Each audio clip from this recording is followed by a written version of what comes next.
The window has been cracked. What does it mean? And just where are we in the process of what's going to go down in history as one of those teams that goes back to back to back to back to back to back to back? I don't even know how many times it's going to go back to back, but we know we have two, and we have the man on the ground, Matt Derrick, here with us from ChiefsDigest.com. Today on Locked On Chiefs. From the land of the free and the home of the Chiefs, this is the Locked On Chiefs podcast. Welcome back, everybody. We are brought to you today by FanDuel. Make every moment more. New customers, you can get $150 back in bonus bets right now for winning a $5 bet at FanDuel.com/lockedon. Go over there to get started. We're going to get started now that things have started to settle down. We're making preparations. Matt Derrick is back on solid ground, not sinking sand, as I like to call Las Vegas. We're going to talk with him about what happens next. It's the parade tomorrow. It's beyond that as we start to look forward again. What was the Chiefs locker room reaction, and really, where are we in that window? We're going to cover all that and more today. He's Chris Clark, the owner of Chiefs Corner. He's going to break things down for you on all the quarterback stats, all the analytics that you're looking for, as well as the capology. I think you just had a piece come out today, Chris. So guys, go check that out at Chiefs Corner. I'm Ryan Tracy, the founder of Rogue Analytics and Performance Consulting, NFL33.com for all your team building and draft needs, and then RGR Football, where I have a tendency to hang out a little bit. We've been covering this team together, Matt, since we weren't sure about a 500 team. And now we are leaning in like to steal the apple pie out of the window that is into the dynasty that I believe we're in year 2 of. This isn't the start. I think it started last season, right? Where do you stand on it? You don't think the dynasty started 5 years ago? I mean, 4 or 5 years ago? I'd say there's an argument to be made there, Matt. Okay, let's go. I think you got to include the first one. So Yeah. at least a few. I mean, at least 5 of the first, 6 AFC Championship game appearances. It really is remarkable. I mean, where this franchise is, where it came from.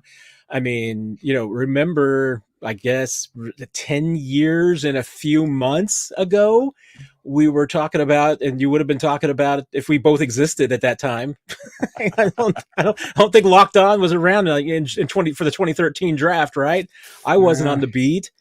I had Herbie and I hadn't even launched Chiefs Digest yet. So, but right around this time, wasn't it right around this time that they traded Alex Smith right after they drafted Mahomes? I mean, this is around that same time frame that they would have been trading. Yeah, the anniversary of the Alex Smith trade was just, I think, a week or 2 ago. So, so I mean, right around that time.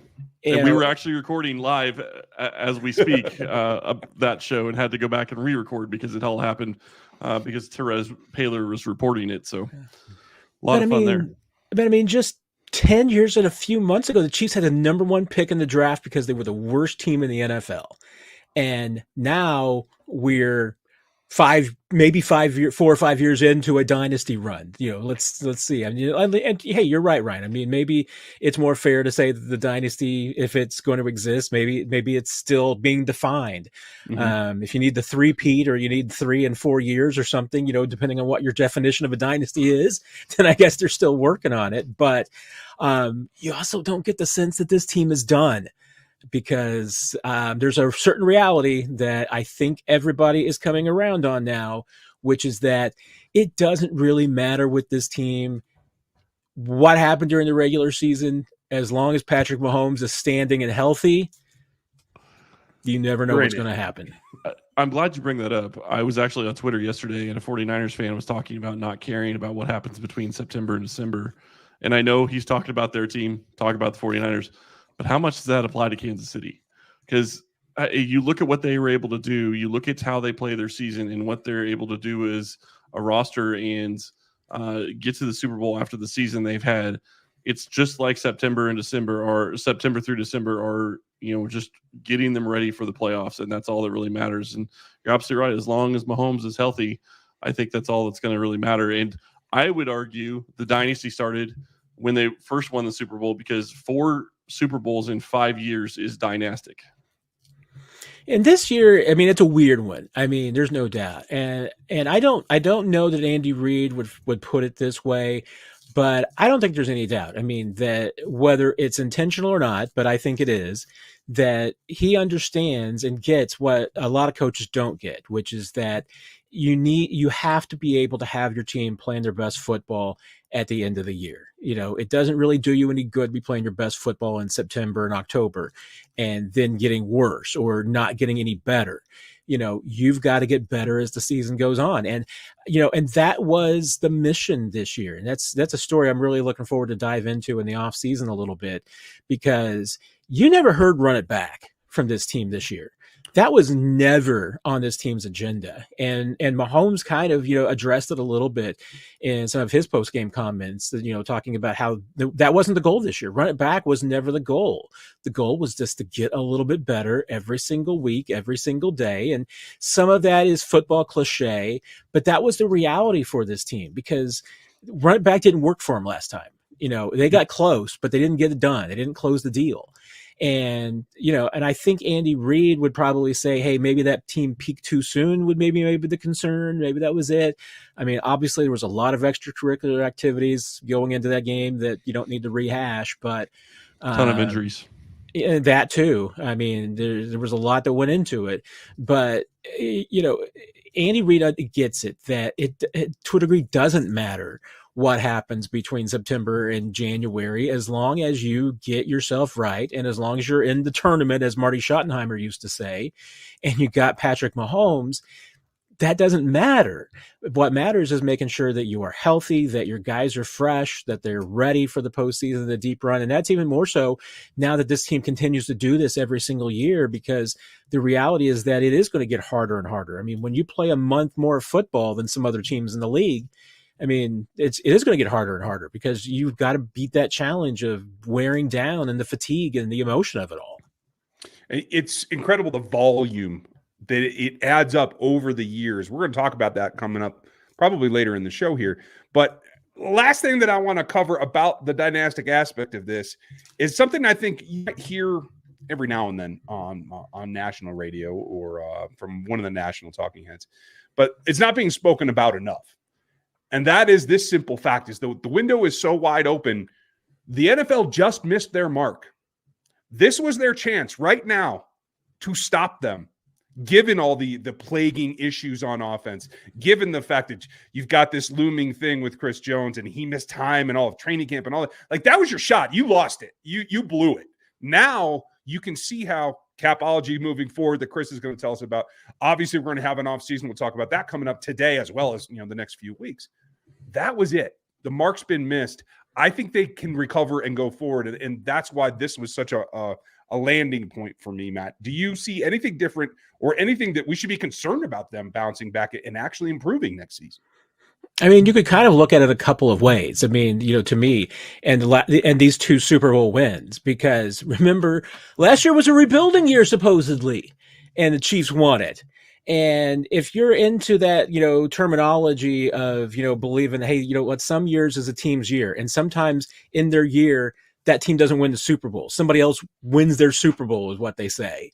And, some people made the case, hey, maybe the Chiefs won the Ravens Super Bowl in 2019 because the Ravens were really good that year. Mahomes had the injury. So, hey, maybe it was like, maybe that wasn't the year the Chiefs were supposed to win the Super Bowl. They just kind of snuck up on everybody at the end. Maybe last year was supposed to be the Eagles' turn. Maybe they were supposed to win the Super Bowl last year. This year it was probably, you were either on the 49ers or the Ravens, saying that, hey, that was their Super Bowl. They were the number one seeds. They should have won it. And given absolutely that the Chiefs, ended up being the 3 seed and were not the Chiefs of old, yeah, I mean, this seemed to be the year that you should have won the Super Bowl if you're in that ballpark, because the Chiefs weren't themselves for much of the season. But they've proven that you can't take them for granted. They, as Mitch Holtz says, you may disrespect the Chiefs, but you're going to have to deal with the Chiefs. And that absolutely lived up to it this year. There have been 58 Super Bowls. Only 6 teams, including this year's Chiefs, beat the 2 number 1 seeds and the number 2 seed in their own conference. That is something to look at and go, this was a destiny by this team. This team went and took out the hardest competition in the hardest way possible, going on the road in 2 games and being an underdog in 3. Matt, really quick question before we move on to the next segment. Do you think that the health of this team going into the playoffs makes them consider not caring about the final season, the final game next year, if they can't get the number 1 seed? Oh, absolutely. I mean, I don't think it changes anything. I mean, if this team and Andy Reid are locked into, a situation where either they have or don't have a bye and they can't get a bye, then yeah, I mean, I don't think there's any doubt. They're locked on to it, Matt. They They are locked on to doing that. I mean, absolutely. I don't think there's any doubt. I mean, if the number one seed's out of the picture, rest everybody. That will absolutely continue to be Andy Reid's philosophy. Yeah, seeding doesn't matter. Yeah, it makes perfect sense, and it is about the locker room. So where do we go from here? What is the reaction? What do we expect? I mean, tomorrow's tomorrow. We're going to get there. But it is about how the guys in that room look forward not just to this celebration, but to the next season. We're going to hit that coming up next.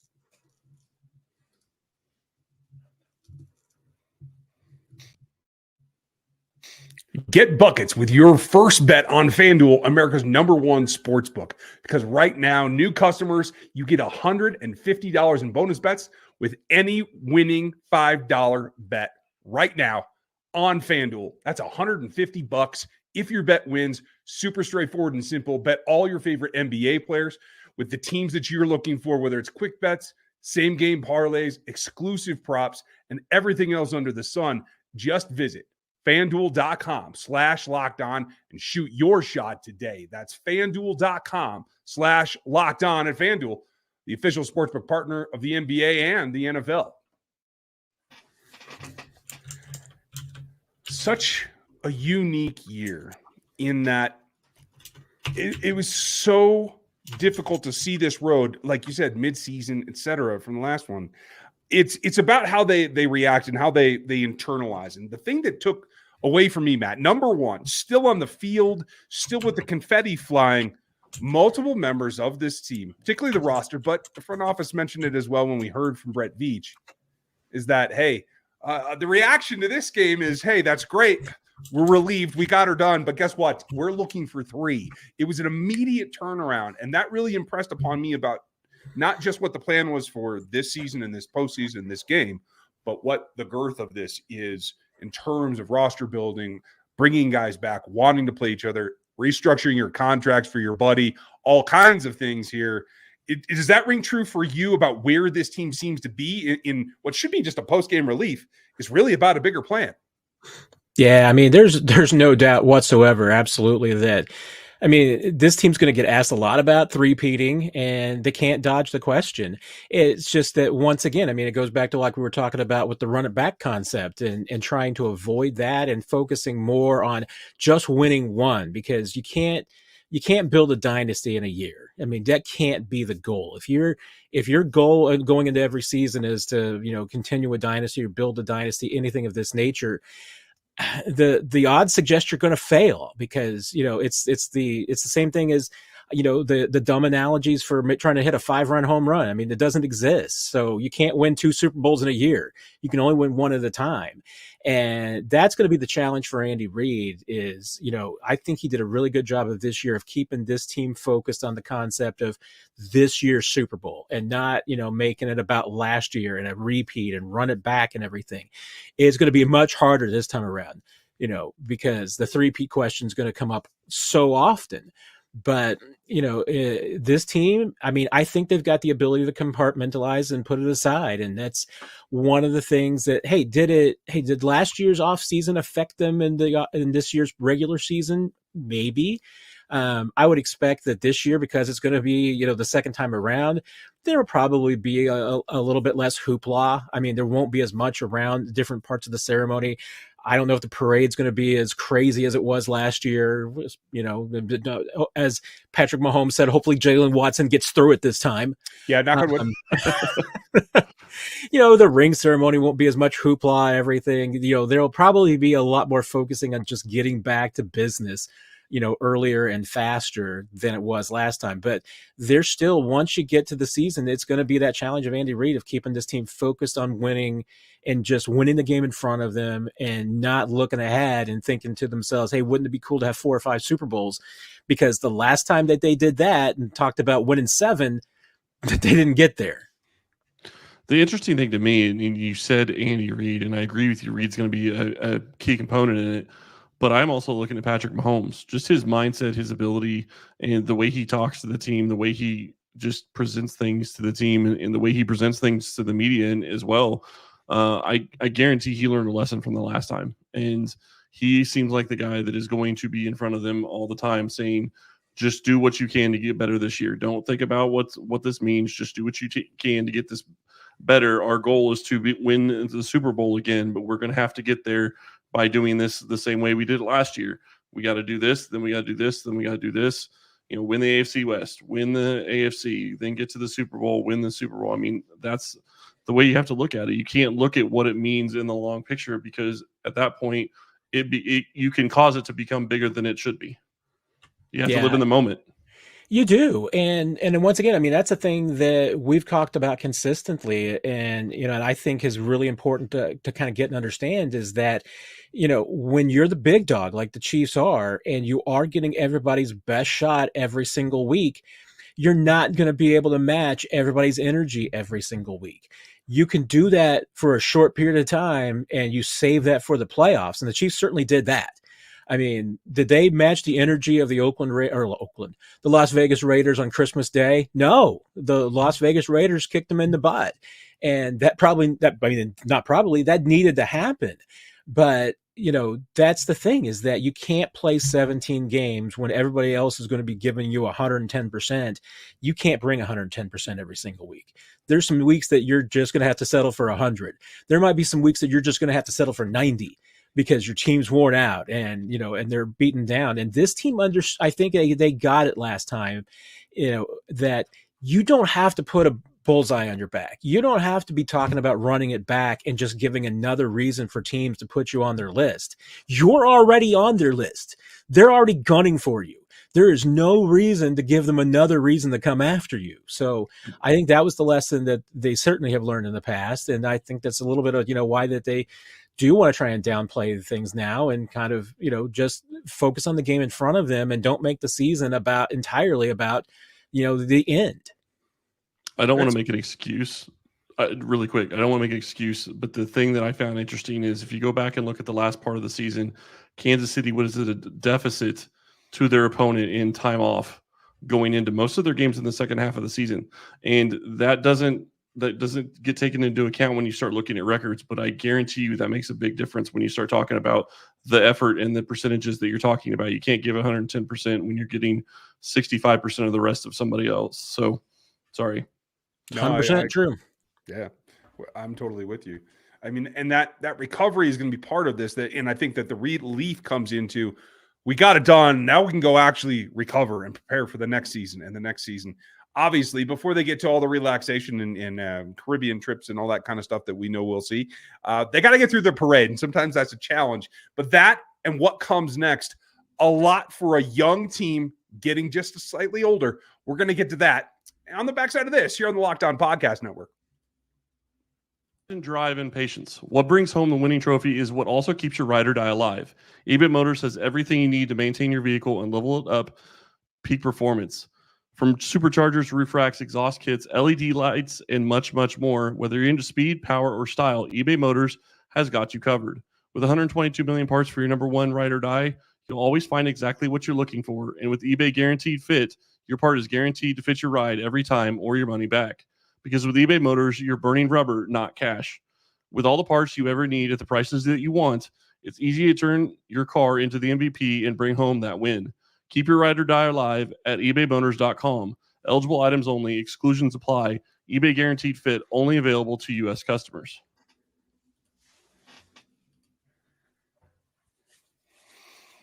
This ride's going to be interesting. And we've seen them take it before.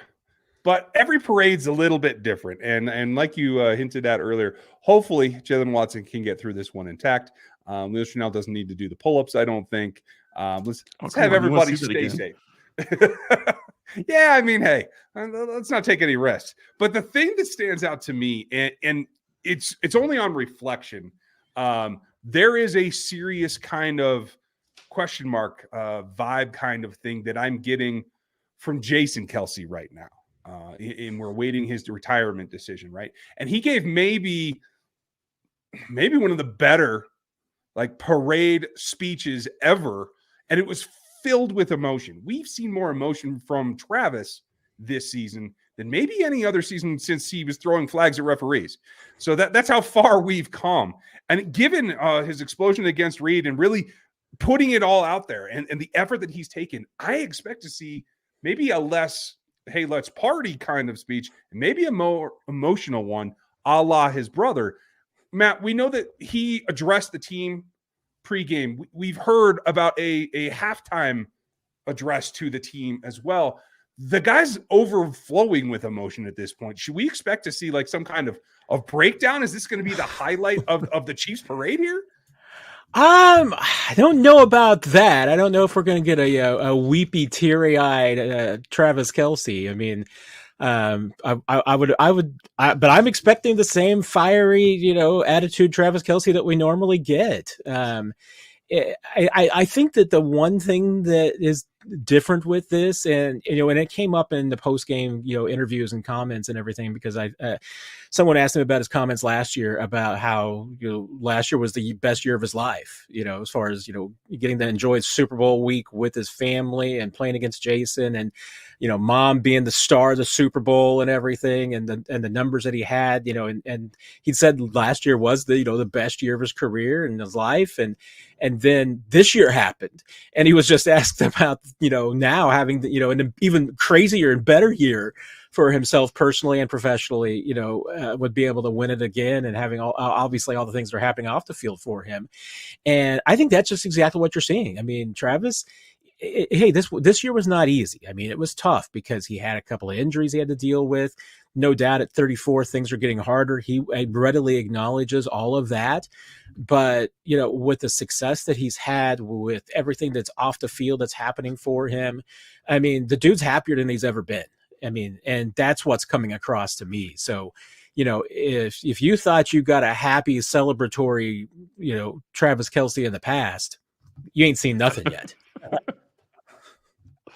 He's going to be pretty excited for this parade. I'm really looking forward to seeing the entire team be able to celebrate. And you look at everything that is going to be going forward. They have the parade this week, and we kind of talked about it on yesterday's show. The combine's right around the corner. Everything is going to start moving towards free agency, the combine, the draft. And Ryan, you talked about this earlier, with only having that extra month where you're playing more, and now you're getting in a situation where basically your off season's condensed. I mean, pro days are going to start happening, obviously, for the front office, but you're also going to be dealing with free agency, like I said, and then you're going to be dealing with it's still a little bit of ways away, but you're going to start talking about workouts, and that's only a couple months away. I mean, you're in a situation here where your time off isn't going to be there like other teams are getting, and that's what you want because you want to be playing the Super Bowl, but it's going to be a different kind of grind, and thankfully most of the team already knows what that's about, but they're going to have to show some other guys what it's like as well. There's no way around it. And to Chris's point, just about the schedule and everything, right now, I mean, the coaches will get a little bit of time off. Andy Reid talked today about taking a week off, and his coaches will get that. Brett Veach's staff probably gets about 36 hours off because right. After the parade, and probably, Tuesday is probably their day off for the most part. Maybe when they got home Monday afternoon, they had Monday evening and Tuesday off. They had the parade Wednesday. Thursday, they'll be back in the office putting that board together. And because that's kind of the misnomer a little bit about, when teams, do that. I mean, the Chiefs will have their board, up. They'll have one ready to go when they go to the combine. The draft process and the combine, remembering all of the work the teams have already put into identifying these players that they're going to draft. The whole thing about risers and climbers and sleepers and everything like this is inside NFL offices is a bit of a misnomer, because the only thing is that the general public is learning more about these players. These teams know, but what the combine does, the pro day does, all these interviews do, for the most part, is just exactly either convinces you that you're going to need to take this guy off your list, or it just makes you love the guy even more. And so you're probably still going to say, hey, this guy's a 5th round talent, but it may just increase the likelihood that you take him at that spot. Or it might increase the likelihood that you say, hey, wait a minute, you know what? this guy's the best, corner. We got a 5th ground grade on him, but, they're not going to all of a sudden take him in the 3rd, but might say that, hey, maybe you take him in the 4th if it's somebody that you really love, that you think, but like you said, you did with the miming there, Ryan. This, the next couple of weeks is really when they'll have, 200 plus players on their board, ready to go, ranked, and where they think they should go. And now it's after the next couple of weeks, then the next 6 weeks will really be about just either crossing off guys that won't fit because, interview doesn't do well, or combine number wasn't what they want, medicals, or somebody that you're iffy on. You saw the tape and you're like, I wonder if they're really that fast. And then all of a sudden you find out, yeah, they're as fast as you think, or faster than you think. And then you're like, okay, well, this went from being maybe a 50-50 guy in the 5th round to, if this guy's in the 5th round, we're taking him. Yeah, it's going to happen. And folks, the process is really intricate. And for this team in particular, back-to-back Super Bowls mean back-to-back delayed starts to setting that board. Broncos already have it. They've been working on it this week when they had jack to do. So that's how it comes down. And it goes beyond the board. It's also your roster. I mean, your roster building year round. And that's something that they're going to have to be working on right now too, because like I said, free agency is coming, but I mean, you also have to figure out, okay, what guys are you going to try to re-sign before, what guys that you're going to try to bring back, what guys are you going to let go and test free agent waters. And I mean, that's a whole other conversation, and that's a month away. I mean, free agency is a month away. It's just, that is the condensed schedule as it is right now. It's a super challenge. And while we're going to see all that work go in the front office and some of the coaching staff, the coaches are going to get their first look at a lot of these players here in the next 48 hours after the parade. The players are going to take off for a while. So enjoy the parade. Players are going to go relax. Coaches are going to get back to business. The front office is going to keep tooling, and we're going to keep covering it for you. We will catch up to them. Their board will be set in about 10 days, and we'll play until about the night before the draft to catch up to where they are.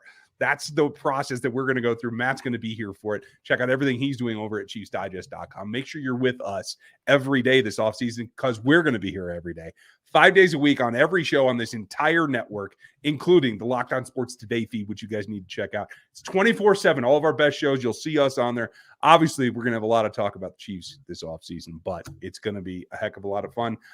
Enjoy that parade. Be safe out there. I hear that the route is just a little bit different, so find your parking spot, get down there early. Enjoy yourselves, Matt. I hope that you avoid the crowd this time after you return from the desert, so enjoy it. I'm avoiding the crowd and just reminding everybody, you know what? It's only about 65 days until off-season workouts start. Oh, that's what I was talking about earlier. It's just a couple months away. It's crazy. Folks, enjoy Parade Wednesday. We'll have content for you all week and all year long, 5 days a week here on Locked On Chiefs. Thanks for spending today with us, and we will be back with you tomorrow.